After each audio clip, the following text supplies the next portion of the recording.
Okay, so good morning, everyone.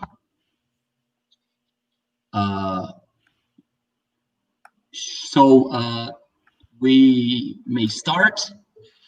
This is the first panel of our second day in our Congress, International Congresses on State Studies. And our panel today is Democracy and Development. And we have had some changes, both due to COVID, hopefully nothing serious, but both Professor Serge Dauchy and Professor José de Magalhães won't be able to attend today, and they both are very sorry about this, but this kind of things are very unexpected, and we all know these harsh times we're going through. So we will go through with our two other guest professors, and I'm honored, really honored to present both Professor Mosè Parigi Alessandro Rogério Cometta and Professor Aziz Tuffi Saliba.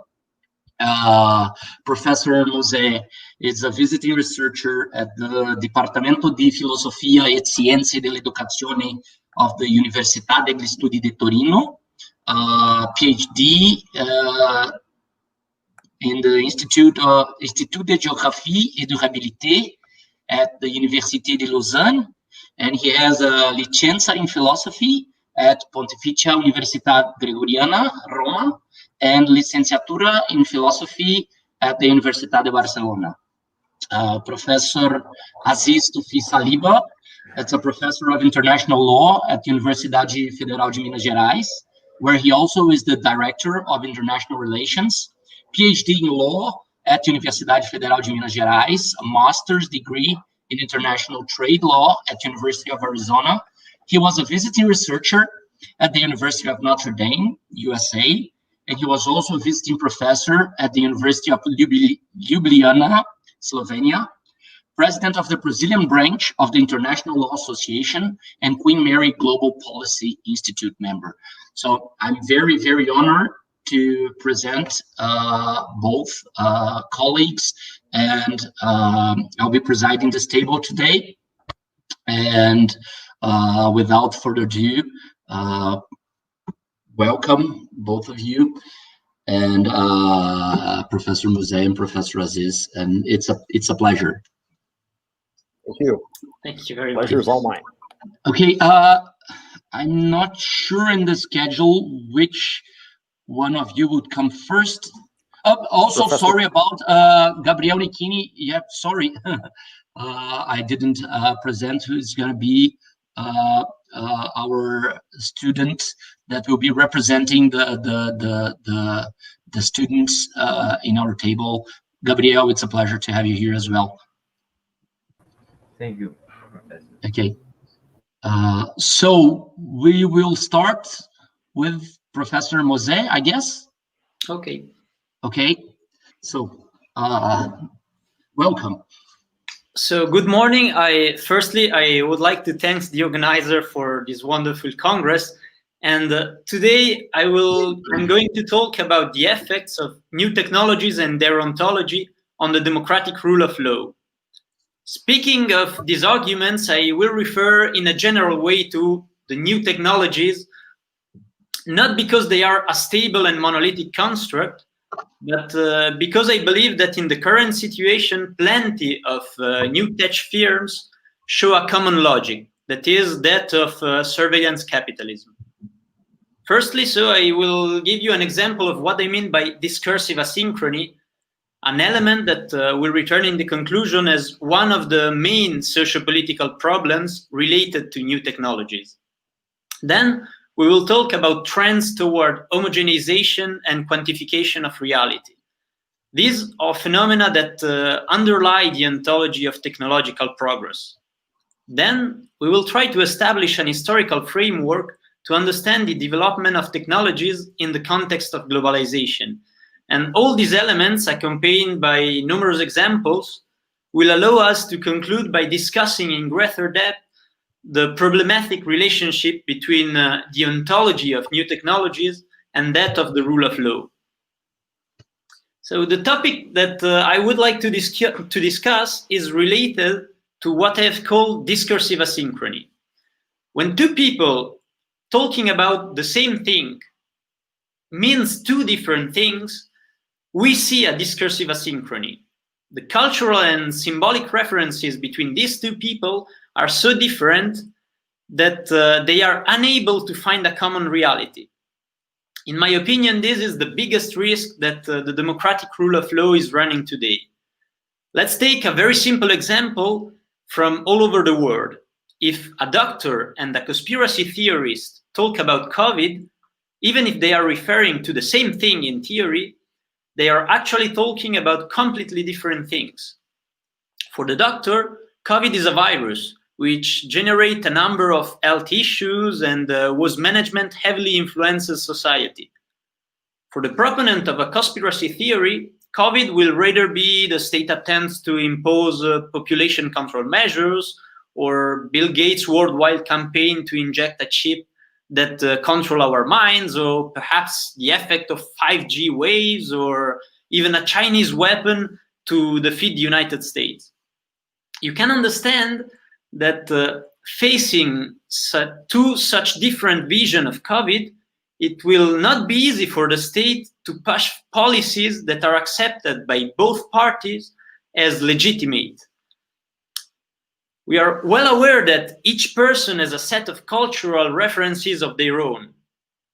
However, these differences do not yet imply discursive asynchrony. Asynchrony is given when the difference between the references is such that it cannot be bridged. When there is no longer any cultural mediation possible, the notion of an interpersonal reality, of a shared reality, disappears. And here, discursive asynchrony emerges and the problem for democracy begins. I would like to argue that the issue of discursive asynchrony is not new and is not an unprecedented problem. It coexists with the growing individualization of cultures. We know that since the 50s, there has been a process of progressive individualization, at least in Europe and in the United States, and some scholars have called it the second modernity. Regardless of how one wants to characterize this phenomenon, its effect is to increase exponentially the number of desires by personalizing them. This is associated with an individualization of the way of seeing reality. Today, we witness the exponential acceleration of this process. To continue, I would like to focus your attention on some of the elements that have made this acceleration possible and try to understand their significance. In recent decades, a revolution in communication technologies have certainly accelerated the creation of a new world, the advent of social media on a planetary scale.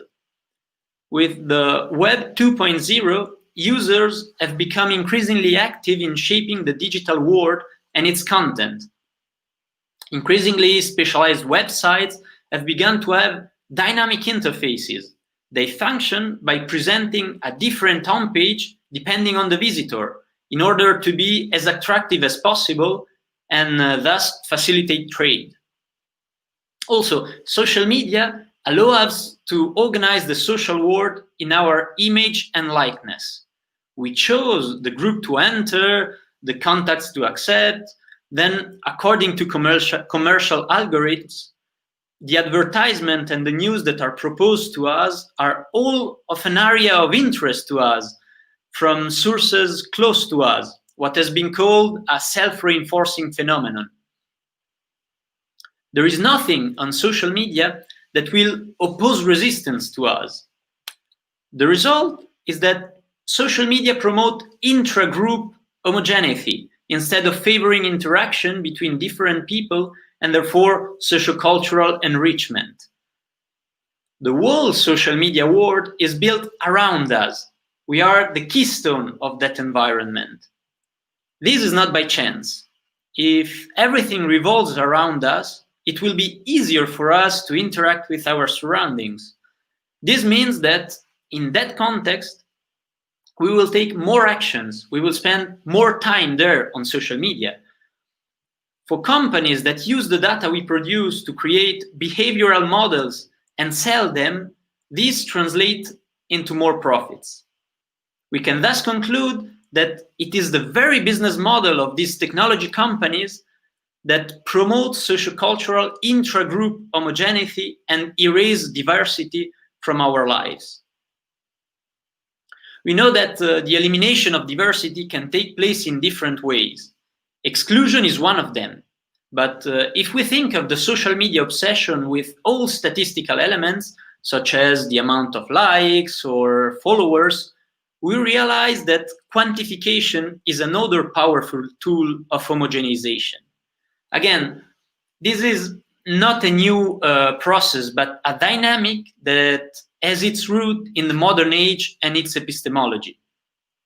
Modern science, in order to study and dominate the world, has in fact begun to reduce it to something commensurable.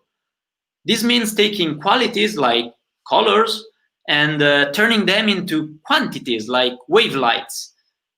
While qualities are immeasurable, quantities can be measured and compared. Modern science as being a great operation of quantification of reality, as denounced by Heidegger. What is interesting, however, is that not only modern science, but also modern economics has contributed to this quantification of reality. With the transformation of a thing into a value, there is in fact the possibility to exchange that thing to make it comparable to other things. This is the great modern magic, the shift from use value to exchange value. With the latest technological inventions adopted on a worldwide scale, we see a further step in this direction. Everything is made commensurable. Opinions, facts, falsehoods, everything can be exchanged in digital forums. The strength of an idea will no longer depend on its quality, its intrinsic value, but on the quantity of likes, its diffusion, that is to say, the quantity of followers or its exchange value. The advent of interactive online forums, where everyone can say what they think, eliminate the mediation of educational and state institutions that preside over quality certification in the production of knowledge. By some, this is seen as a step toward a democratization of culture. However, I will argue that this dynamic seriously jeopardizes the existence of the rule of law. To demonstrate this, I will try to explain how the existence of the rule of law depends on an ontology in which not everything is commensurable. First of all, rights prevents their carriers from being transformed into mere bargain chips. This is because a subject of right has an untouchable dignity. This dignity, made explicit in the rights, is an unsurmountable obstacle to the expansionist aim of quantification, that is, ultimately the market. Thus, the existence of entities that are not quantifiable is assumed in the very ontology of the rule of law. But there is another aspect that I would like to underline. We have said that for some, the fact that the web makes the unmediated exchange of ideas possible is a progress against censorship. However, a more classical conception of the role of education clashes frontally with this idea. In fact, in the classical perspective, education serves to tend toward an objective, which is rationality. In other words, rationality is not something that one already possesses at the beginning of the process, but something that one must strive for, even submitting oneself to those who are closest to this result. The school hierarchy requires that there are teachers and students. A good pedagogy, of course, will leave the students free to experiment, but it will not completely erase the hierarchical distinction between teachers and students. Otherwise, school would be a useless institution. And This, I think, is why the rule of law has compulsory schools and sanctioned the right of education, because being educated is a result to aspire to, and not a presupposition to start from. And here also we can observe one of the fiercest clashes between the ontology of the rule of law and that of the social media. In the world of social media, the simple fact of having access to this free service turns into a sufficient condition to exercise epistemic power. Epistemic power is precisely the power to reorganize one's online world according to one's preferences. This mechanism clearly encourages people to create a comfortable world. While education aims to make rationality work, to train it with effort, making it encounter new things, constantly confronting it with diversity, social media aims to make us the architect of our own informational universe without asking for any epistemic effort. Thus, in this context, the self-critical spirit is lost, and epistemic bubbles are created to keep diversity out of our daily lives. This, I argue, is a fundamental problem for liberal democracies, especially as more and more people inform themselves and build their worldview based on their experience with social media. Not being constantly confronted with diversity makes us slowly incapable of exercising critical and self-critical thinking. Since nothing opposes resistance to us, we stop thinking that our point of view can have limits, that there may be other perspectives. This makes democratic exercise much more difficult. In fact, liberal democracy is based on the discussion preceding the decision. The discussion is a constant exercise of criticism and self-criticism, of mediation and arbitrage between different interests and different perspectives. And this brings us back to the question of the difficulty of the rule of law in dealing with contemporary crises.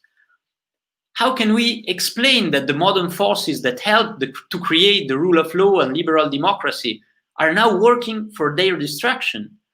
Is this some kind of dialectic of enlightenment returning to barbarism? I posit that if we adopt a hetero-Marxist analysis to understand the context I have presented to you, we could highlight some interesting elements. The state as being a crucial element for the exercise of power in the modern age. Thanks to the state, the bourgeoisie as a dominant group has been able to apply a series of policies that have granted it the possibility of structuring a national market, what Foucault called biopower discipline. The mechanism of accumulation and constant innovation, typical of capitalism, have, however, fostered an increasing globalization. For the global market, the state turned out to be an obstacle, a limit to overcome. The same tool that has made it possible to create a market on a national scale is proving inadequate to expand this market on a global scale. Here, the globalized actors, some of the state markets, begin to operate for a weakening of the state. So broadly speaking, and with a lot of inaccuracy, this dynamic can be read as a new phase of capitalism in which the reference scale of the market is no longer national, but global.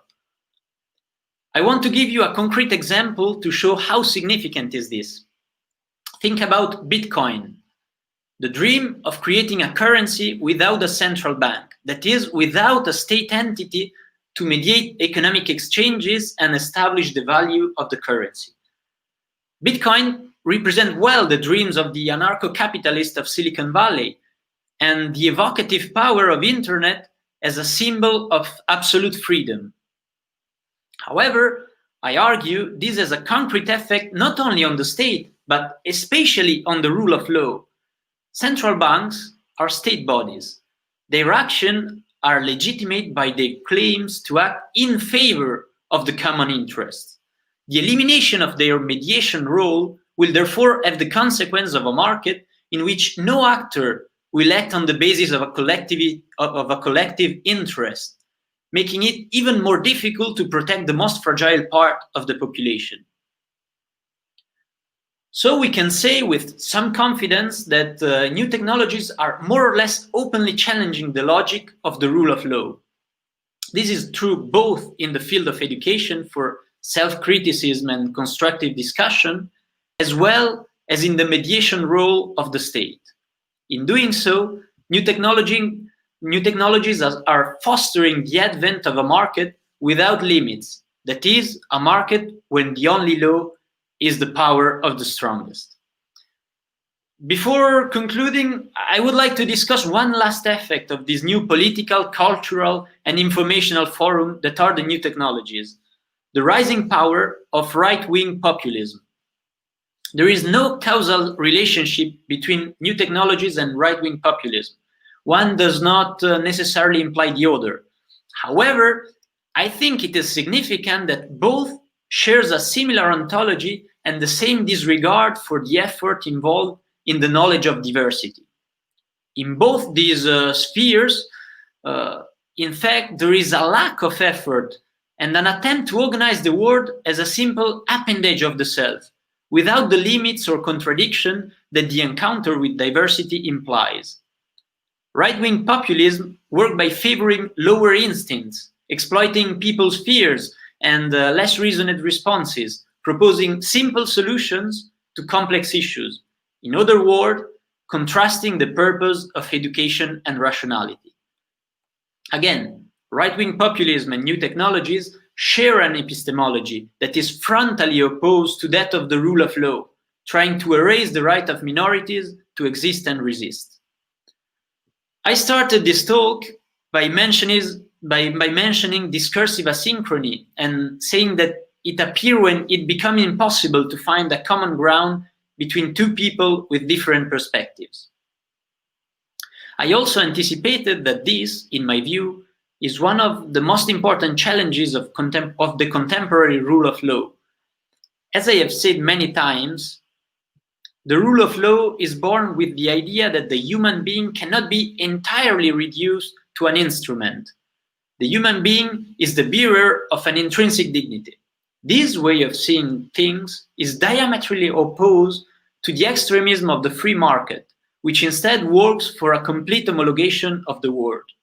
In this perspective, everything must be treated as a commodity of exchange, and thus there is no room for rights. The rule of law is also closely linked to liberal democracy. This is characterized by the centrality of discussion. It is public discussion that legitimizes the political decisions taken by institutions. And here, the danger of discursive asynchrony is revealed. In fact, it prevents discussion. Discursive asynchrony is a disagreement without solution. As Chantal Mouffe argues, democracy, as an expression of plurality, is based on disagreement. There is no democracy without clashes between different ideas. That is why a theory of democracy must start with this very premise. This regime is based on arbitration and mediation of conflicts, that is to say, on constructive discussion between different points of view. This is why discursive asynchrony is harmful to democracy.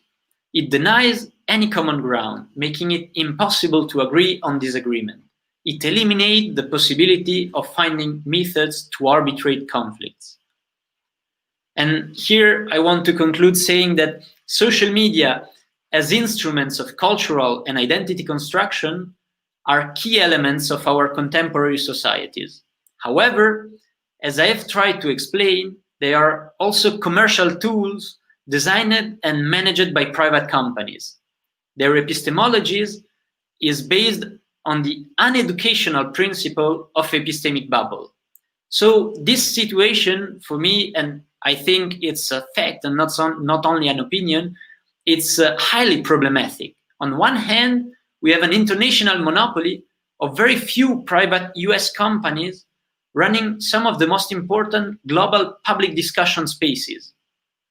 On the other hand, we have the need for the rule of law to defend its mechanism, to protect democracy and minorities, and to educate its population on constructive discussion.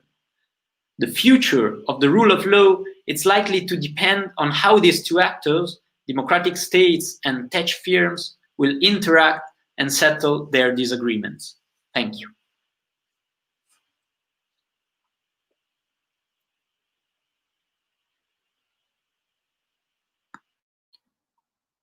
Thank you very much, Professor Mosè. You've given us a lot of food for thought, and hopefully we'll have a lot to discuss later on after Professor Aziz, who I thank again for participating in our event, and you have the word.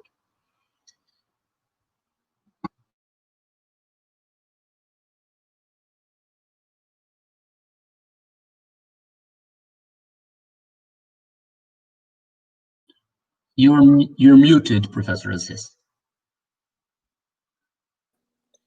Just 1 second. Okay. I was trying to share the screen and unmute here, and it did not work. So first of all, I'd like to say that it's a pleasure to be here with my dear friend Renato César Cardoso and the students of our undergraduate course on Science of the State.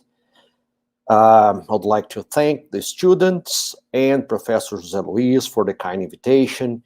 And it was a great pleasure to listen to Professor Cometta. I look forward to now reading some of his texts on this very, very interesting provocation that he has put forward here today. Last but not least, my good morning to Gabriel, to Nikini, and to all who are listening to us at home, safe as I hope. Now, let me try to share the screen with you. See if I can do it. Application window. Okay, I think it will work now.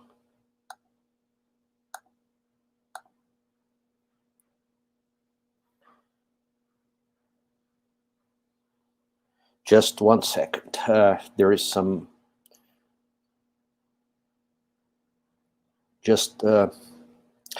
I'll need to fix something here before I can show you the slides that I have prepared.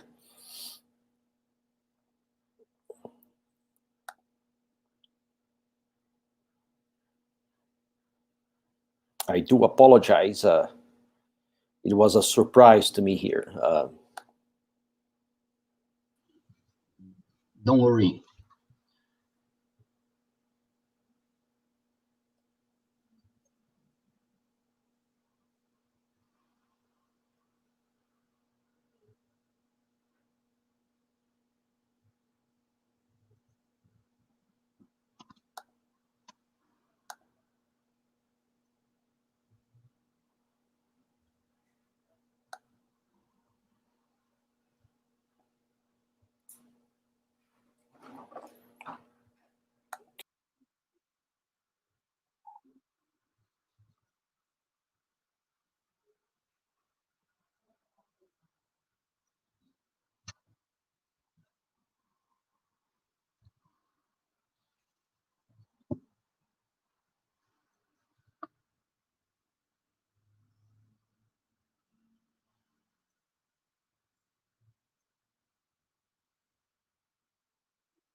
Professor Aziz.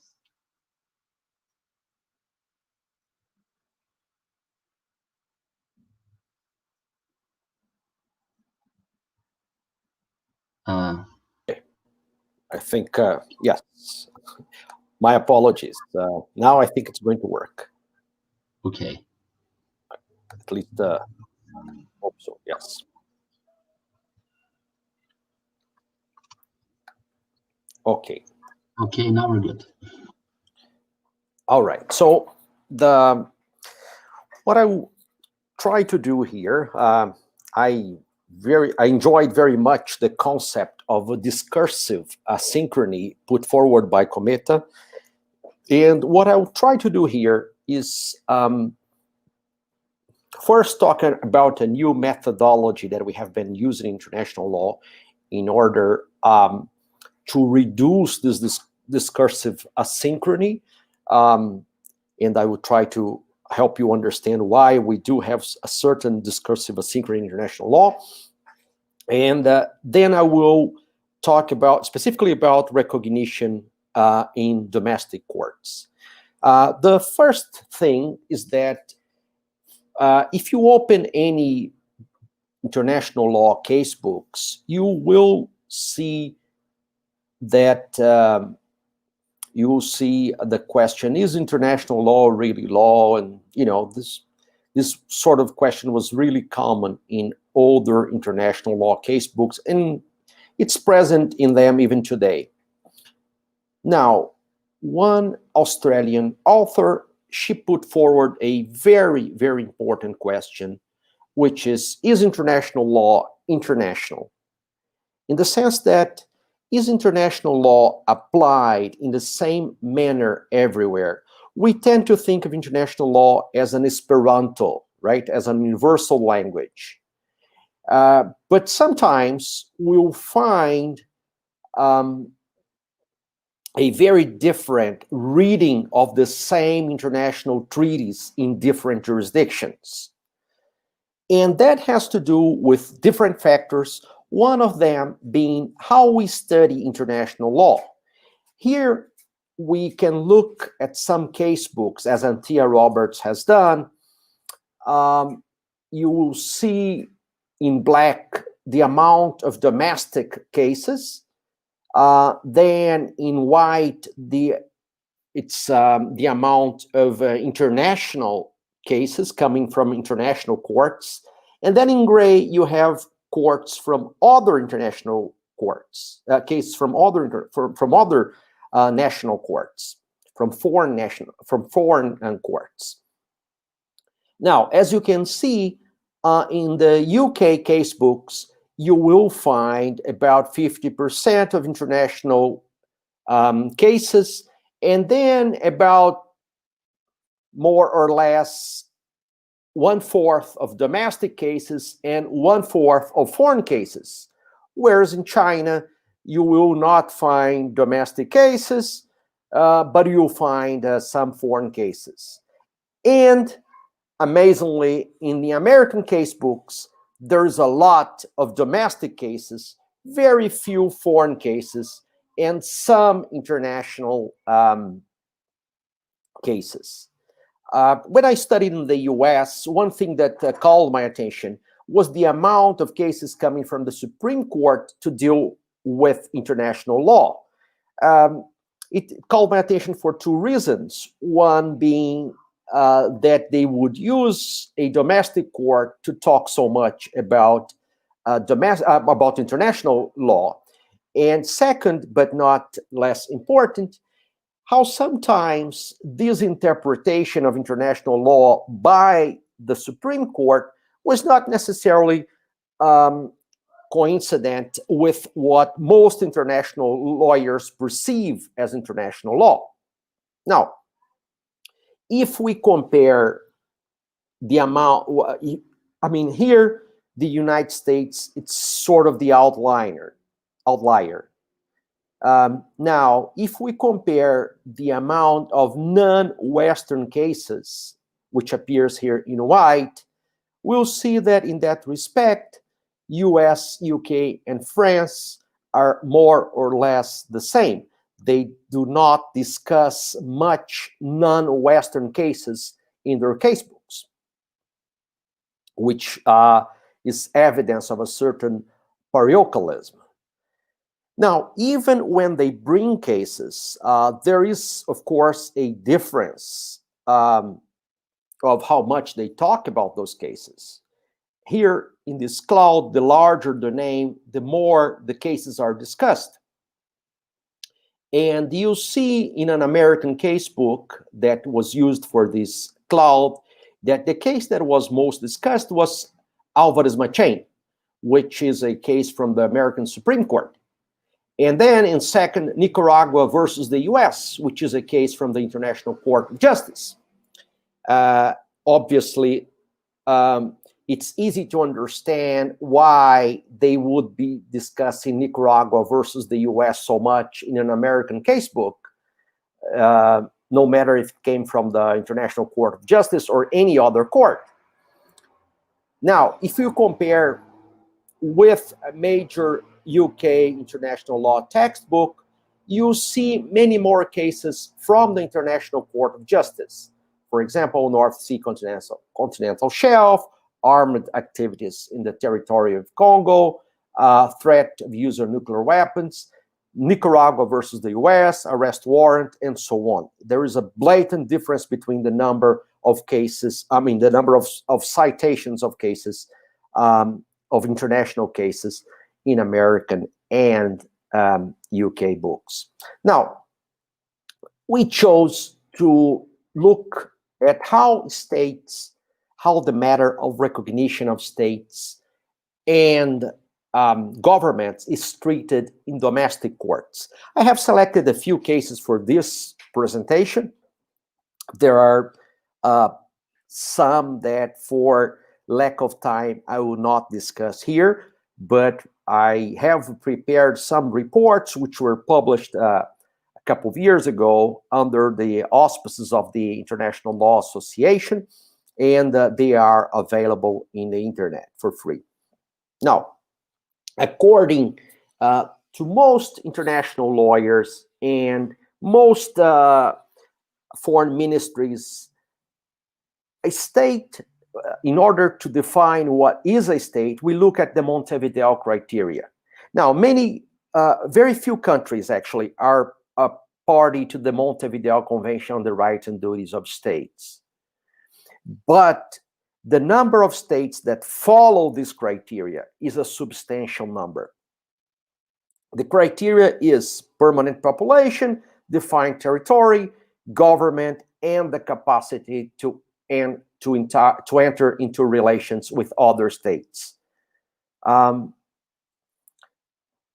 whereas the last one, the capacity to enter into relations with other states, is a bit more controversial. The first three are fairly easy to determine. But however, there are many examples of countries that do not, even though have the first elements, are not regarded as states. For example, Abkhazia, Palestine, Puntland, Saharan Arab Democratic Republic, Somaliland, South Ossetia, Taiwan, Turkish Republic of Northern Cyprus, and so on. So we decided to look at a few cases here. One of them is Sealand. I don't know if you have heard about Sealand before, but this was, it's a very interesting case because it's a self-proclaimed state. It was established in 1967 on an abandoned anti-aircraft platform, which at the time was in international waters and had been used during the Second World War and had been left there. And Roy Bates, a British citizen, he went to that platform and he claimed that he had a state there. Here's the location of the platform. And now they still have a site in the internet. They have their passports, they have seals, they have even titles, Lord, Count, and so on, which they sell in order to support the so-called Duchy of Sealand. And one interesting case was put before a German court because a German citizen claimed that he no longer wanted to be a citizen of Germany as he had acquired his sea land citizenship. And the court decided then to look if sea land was or was not a state. Their conclusion was that even though it had a permanent population, even though it had a government, it did not have a territory. And here I quote them: only those parts of the surface of the earth which have come into existence in a natural way can be recognized as constituting state territory. And man-made artificial platform, such as the so-called Duke of Sealand, cannot be called either a part of the Earth's surface or land territory, because it does not constitute a segment of the Earth's sphere. Now, the second case there I will look into, I mean, this first case here, it was one interesting thing is that they did not look into the fourth and most controversial criteria of Montevideo, right? The capacity to enter into relations with other states. And they sort of laid down this criteria that it was necessary to have a portion of the surface of the earth in order to have a state, which was something that the Montevideo Treaty did not specifically state. Second case that I would like to look at is the case of Kadik and others versus Karadzic. There were several lawsuits filed for civil compensation against Karadzic, which was the self-proclaimed president of the Spriškas Republic. The Spriškas Republic was a territory within Bosnia and Herzegovina, which was dominated by the Serbs.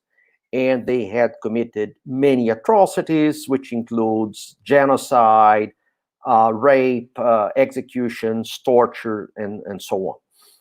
Now, the problem is the torture can be conducted by official state officials, not by private parties. So the issue here was whether officials of an unrecognized state could be regarded as state officials and satisfy the criteria, the basic criteria, in order to apply the torture requirement. And surprisingly, the American court thought that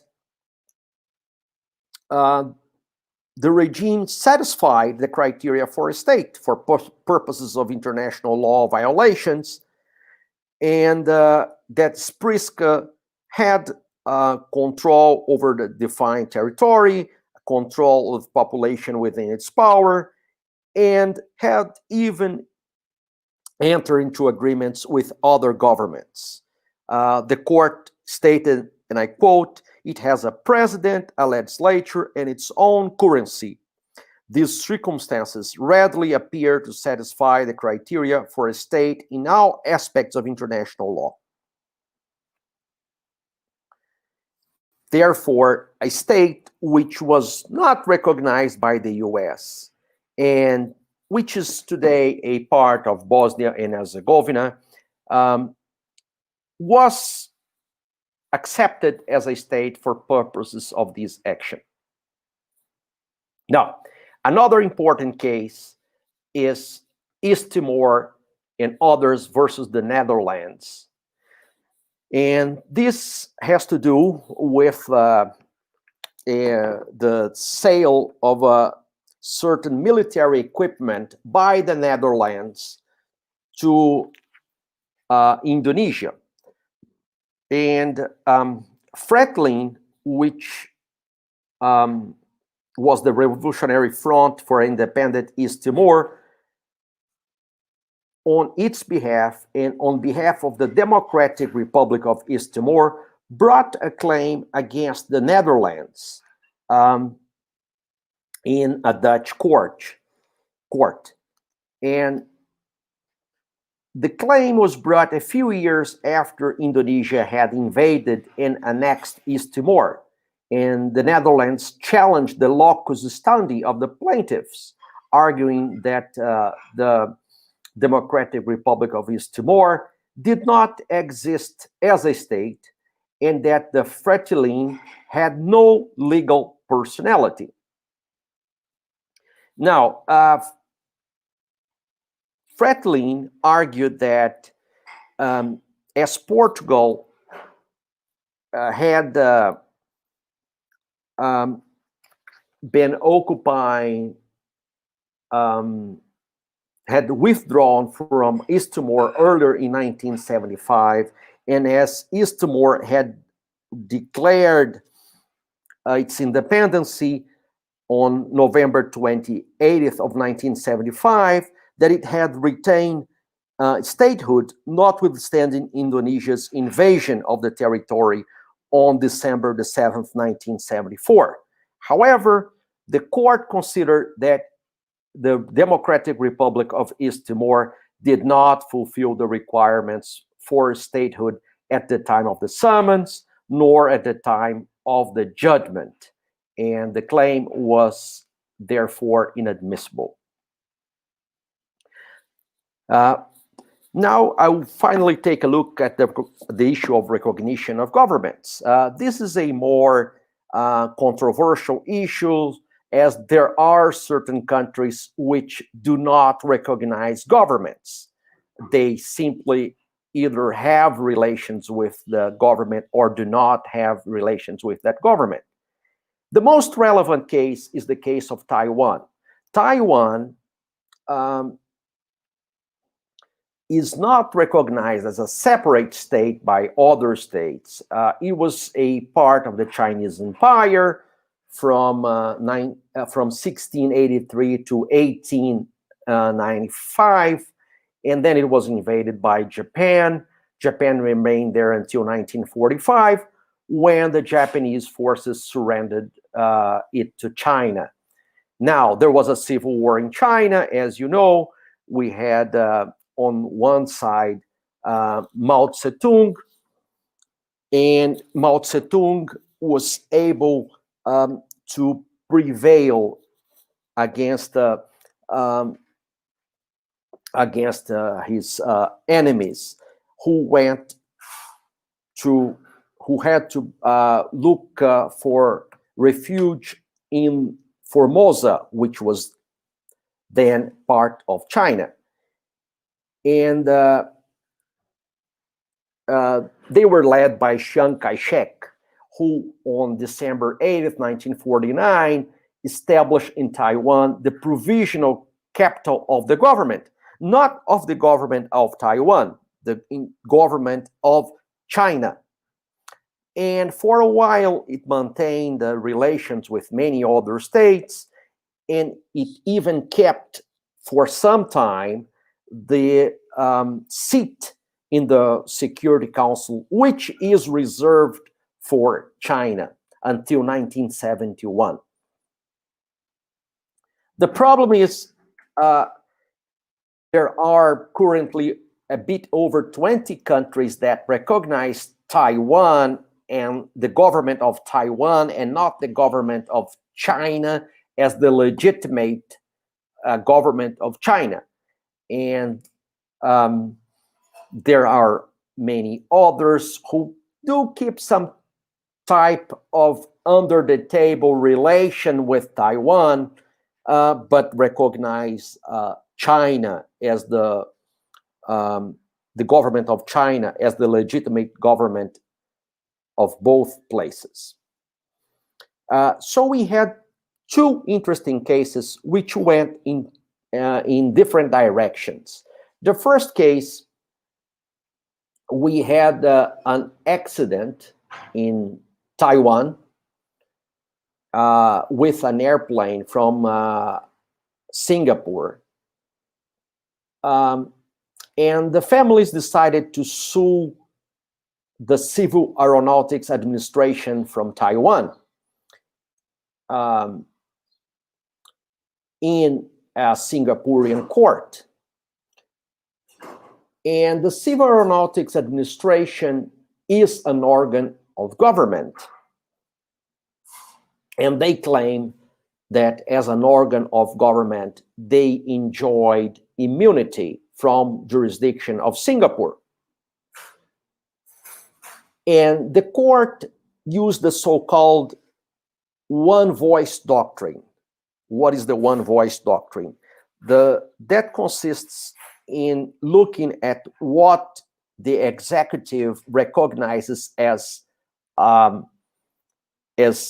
state or does not recognize as a state before deciding what to do. And as Singapore does not recognize Taiwan, the government of Taiwan, as the government of the entire China, they decided that the organs of Taiwan do not have immunity before Singaporean courts. One interesting issue is that in an earlier phase of this case, the lawyers for Taiwan argued that even if Taiwan was not recognized as a state, they would have to grant immunity because then China, they would be recognized as part of China and would also be part of an independent state and therefore should enjoy immunity. However, that was not developed in the following cases, in the following parts, in the following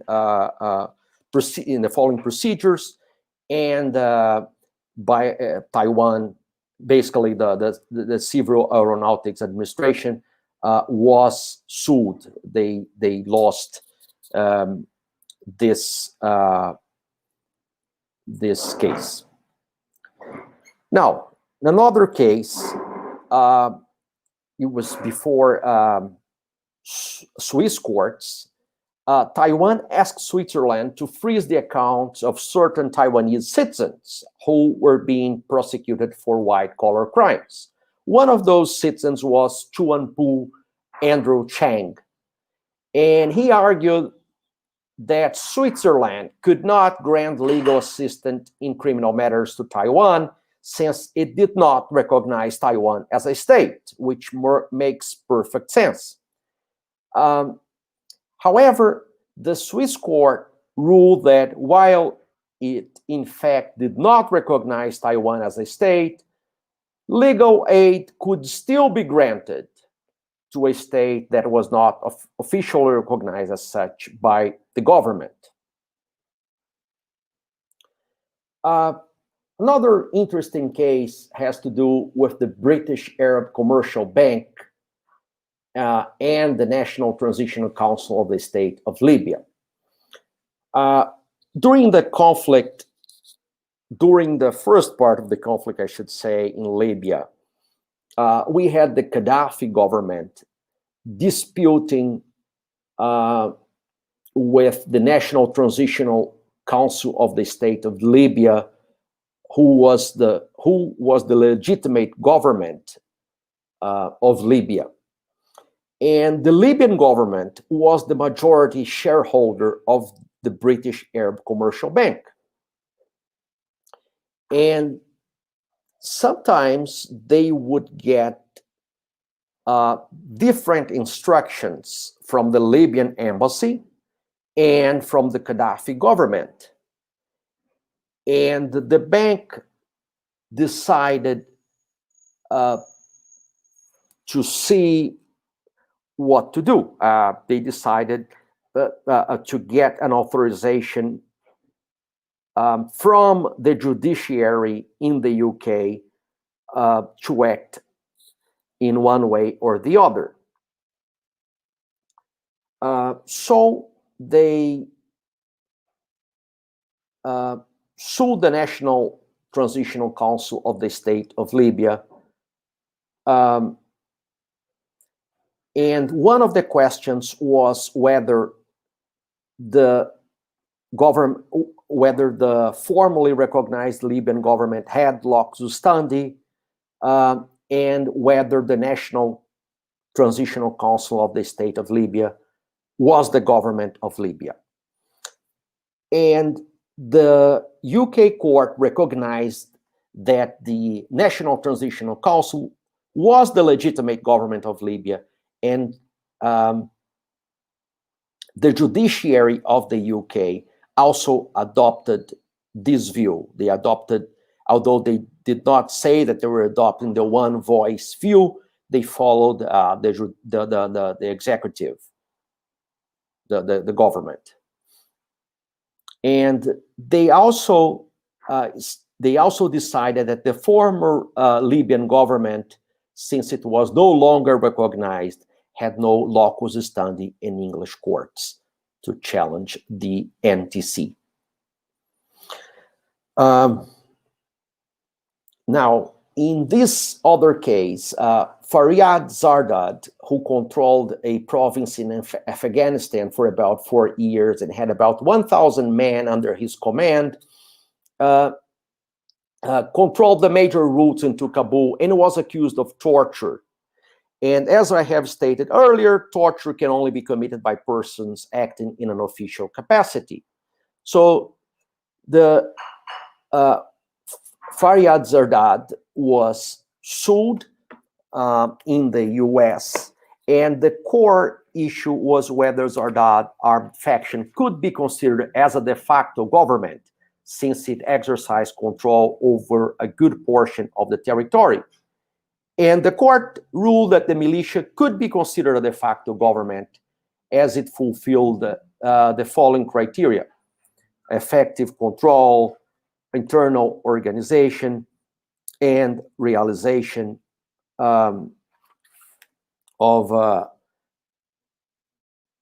official acts. Last case that I have here is involves a Sierra Leone, and was also before a UK court. And Sierra Leone was a state-owned company. It fell under the domain of the military junta, which had exiled the legitimate government. And Barclays Bank in the UK did not allow the military junta access to Sierratel accounts. So here we had a problem, because again, we had two governments disputing this, two groups disputing the same government, and indirectly also disputing the control of Sierratel.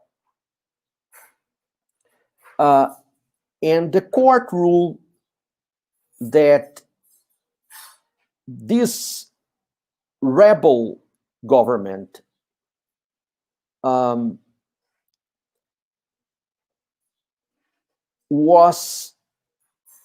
although they had control of the territory, was not recognized by the British government, and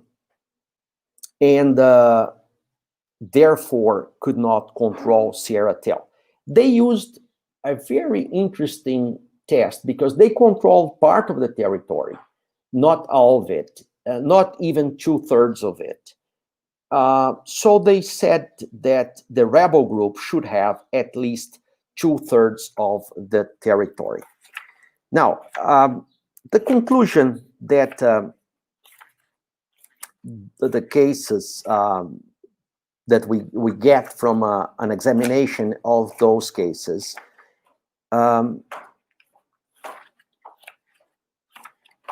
is that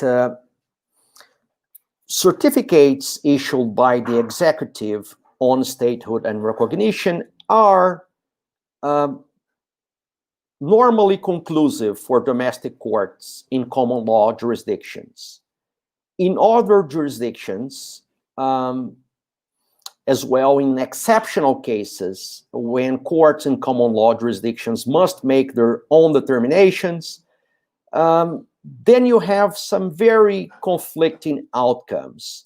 as illustrated by the case concerning Taiwan.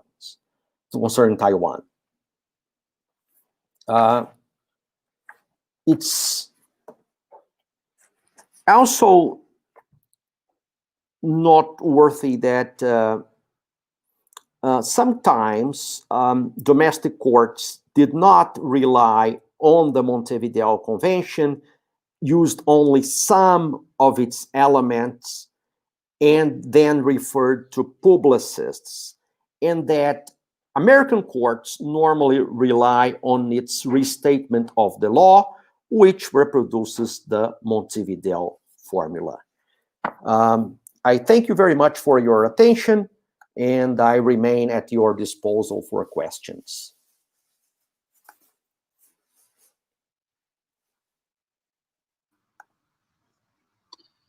Professor Aziz, thank you very much for your very, very interesting talk.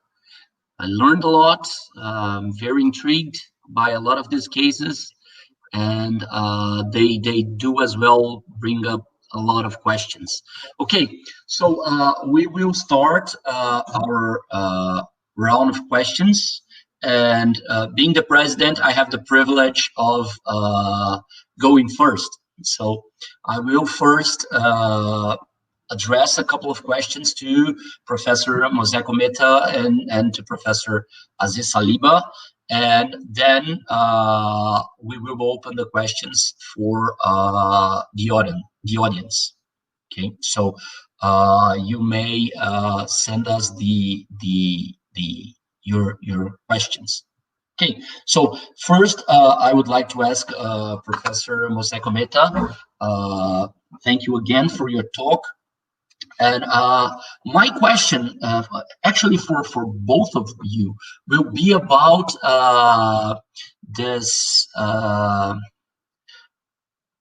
discursive asynchrony. That is the term, right? Professor Mosè Cometta advanced. My question first to Professor Cometta is, what would be the role of scientific education and scientific popularization in this asynchrony? Because sometimes I felt like you were advocating for education and maybe scientific education, or if I did not understand well, please rectify me. But on the other hand, you have also advanced the idea that not science itself, but technology has a big part in this asynchrony. And we live in very strange times when anti-scientificism, it's very in vogue. We see the reluctance to accept science as a mediator in any kind of talks, either on the right and also on part of the left. It's not only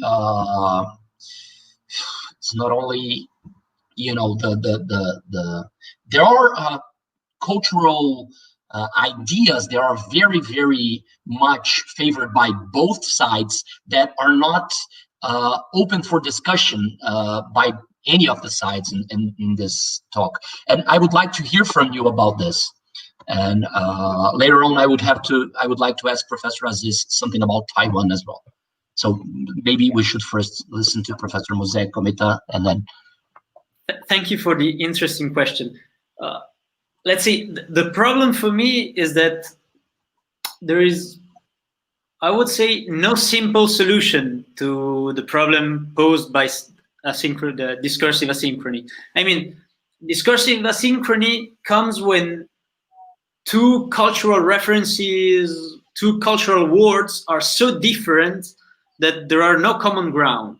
So I have proposed during my analysis that social media play a great role by their, let's say, an educational criteria, letting someone decide everything about his informational world. They play a great role in fostering discursive asynchrony. I think that probably, but it's an hypothesis. I don't have any certitude about that. But I feel like the state mandate for education, for a greater education in its population, could be an answer to not a short-term answer, but a long-term answer to the problem posed by discursive asynchrony. By educating more the people, by having larger and longer years of public education, for example, of mandatory education, we can have the population share more or less not the same ideas, but at least the same process of construction of an idea.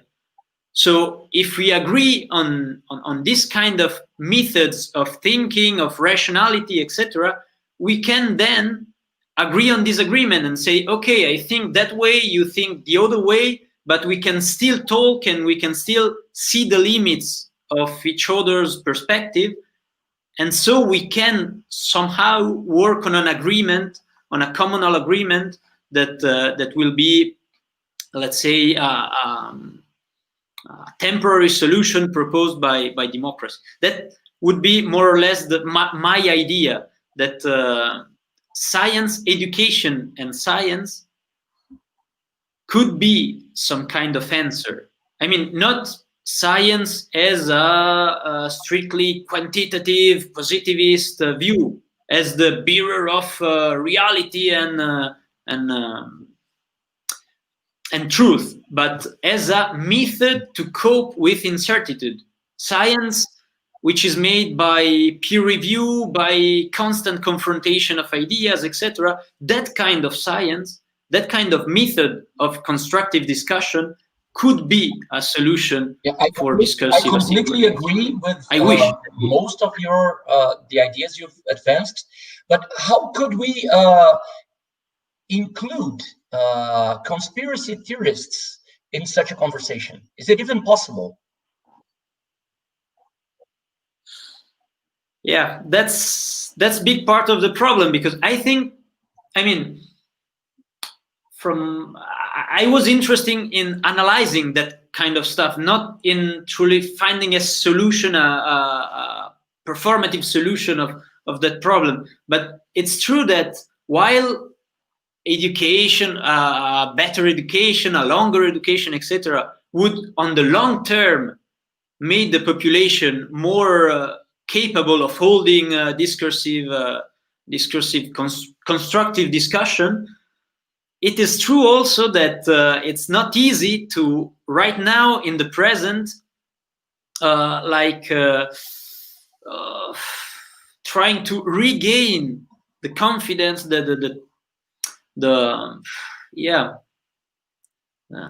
people that are, let's say, living on a parallel world and going for that kind of conspirational thought. So I don't know how we can re-include them in our democratic system, and that's probably one of the biggest problems right now, because if a part of the population, I would say even a growing part of the population, feel that is not included by the worldview of the institutions, then the institution will lose legitimacy in their eyes, and that will, as Professor Aziz Saliba said, will cause some problem on recognition, institutionality, etc. So yeah, I think it's a great problem, but I don't have actually a solution.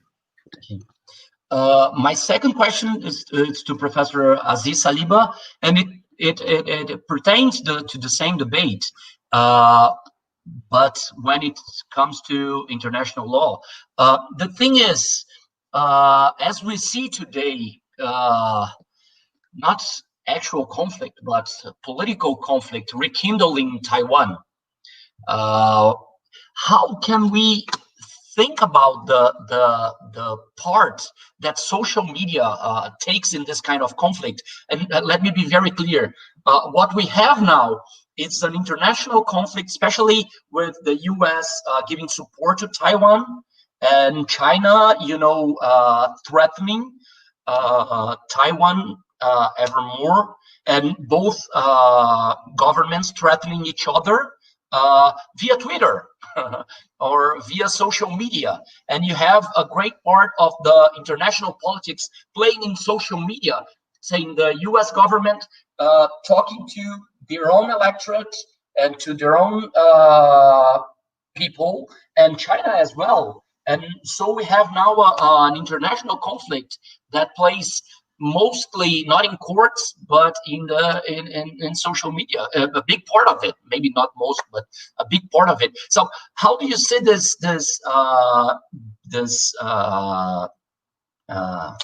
dissonance, this discursive asynchrony playing out ever more? This relation between international law now and social media, and this. I don't know if I'm clear, but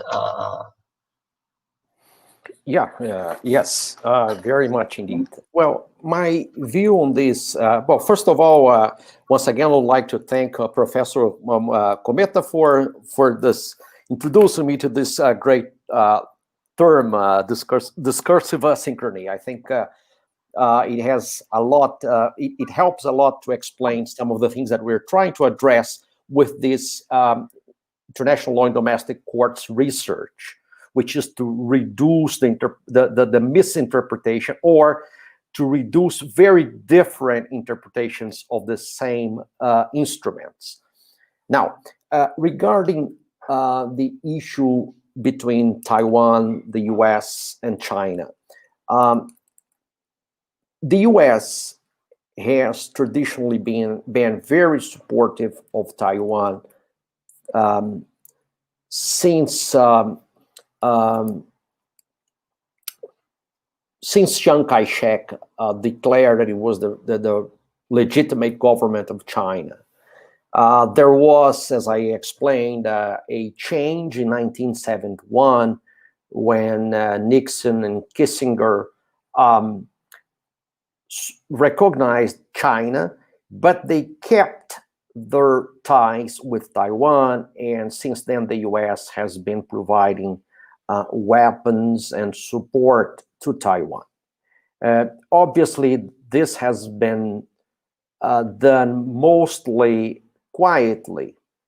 Now, Trump has made this one of the most relevant points of his foreign policy. And interesting enough, even the son of the president here in Brazil has made Taiwan an issue for us, which was not before. I mean, we have recognized China, and we have very relevant relations with China, commercial, cultural, and so on. We do have an office in Taiwan, which is a commercial office. So officially, we have no relationship with Taiwan. Now, I believe that in order to try to win the election, Trump needs almost a miracle, but certainly he needs his base very motivated to vote, and he has tried to make an issue of Taiwan, and he has also tried to blame China for COVID-19, which is one of his weakest points, right? And the two most important points right now in the election in the US are the economy, which has been doing fairly well, and COVID-19. And the US has been doing very badly there, very, very badly. So I think that if Trump is defeated in the elections, there is a tendency for things to go back to before. I mean, China and the US will still be fighting for power. That will not stop with Biden or any other American president that I can think of. But it will be done in a more subtle way. Now, Trump, I think that he might, if he wins, which is very doubtful in this very moment, I think that he will keep the level of tensions more or less in the same way that they are now. I mean, which is high.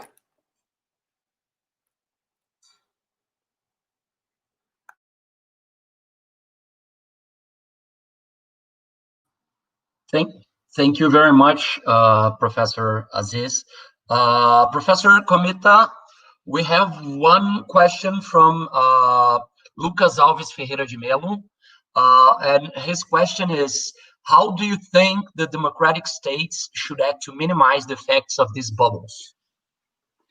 Yeah, that's a very good question. I mean, I think that during the 19th century, the push for public school, for mandatory school, was seen from let's say traditional people as some kind of propaganda, of state propaganda, etc. So there was some kind of fear about what greater education, a public education, would impose to the beliefs of the children, etc.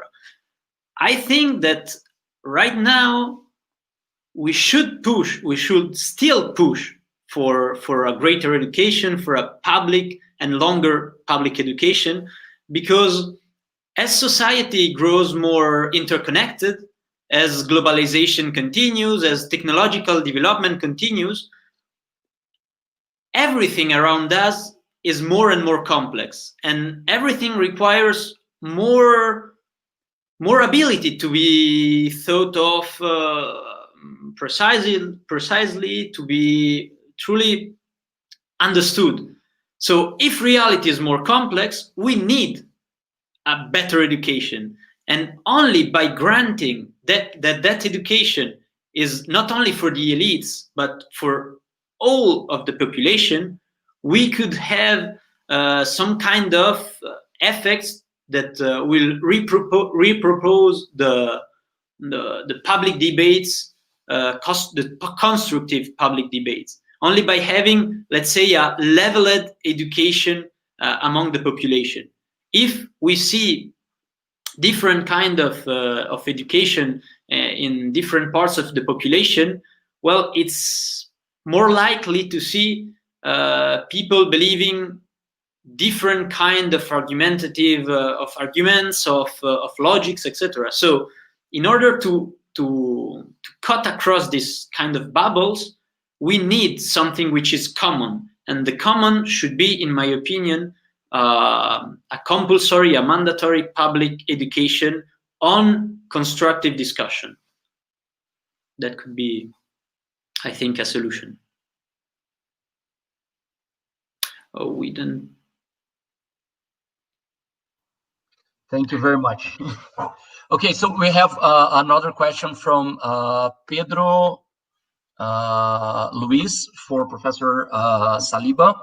A considerable part of the U.S. military forces in foreign missions are composed by private contractors. Before the international law, could these companies be accused of torture? Would you say so?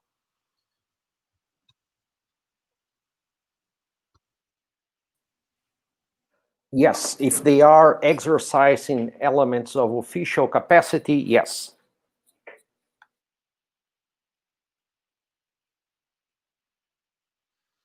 Thank you, Professor Aziz.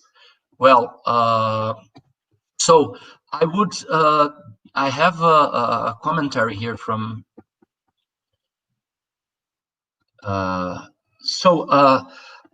any final considerations, Professor Mosè Cometta or Professor Aziz Saliba? I could add something which, in my opinion, is very important, and I think that in the chat, José asked me. I'm sorry, I didn't see this was a question. I thought it was a commentary. Can I make the question and you would comment? We have one last question from Professor José Luis Borges Horta to Professor Cometta. So the question is, perhaps the main point about discursive asynchrony is not asynchrony, but on discursive.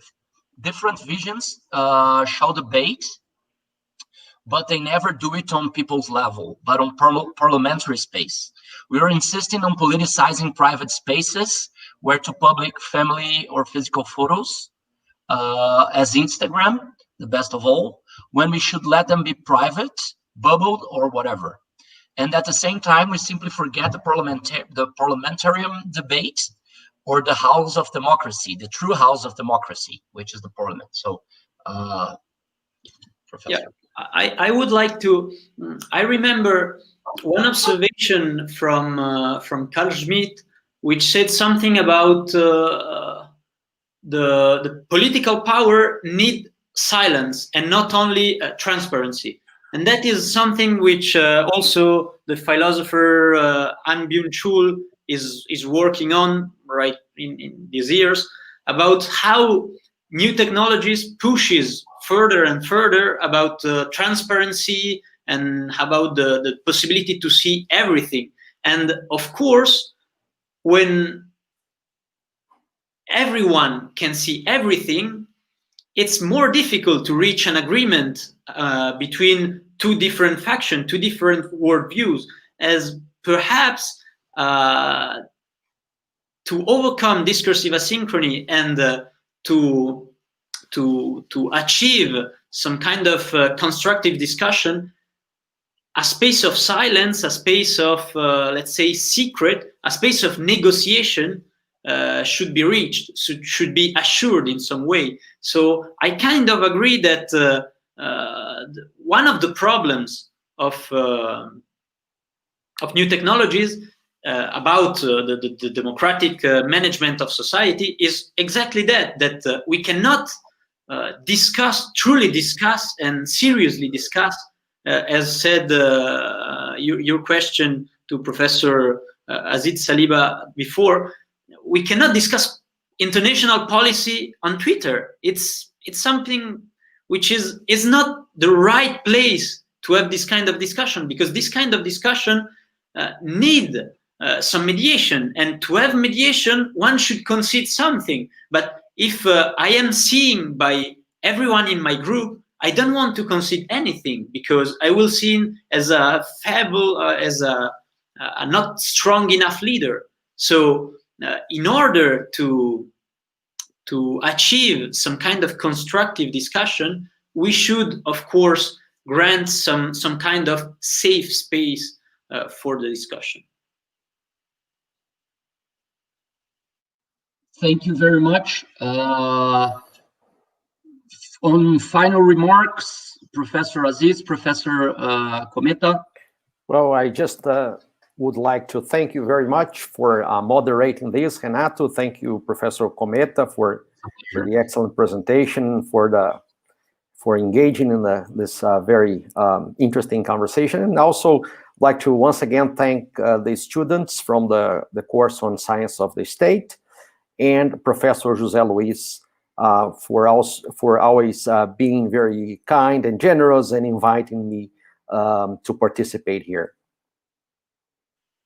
I would also share the thank you for everything you have made for this very interesting and good discussion. Thank you. I would also like to thank very much, first of all, the organizers of this event that have worked so hard to putting this together in such harsh times. So I think we owe a lot to you to keep at least a minimal normality in our academic lives.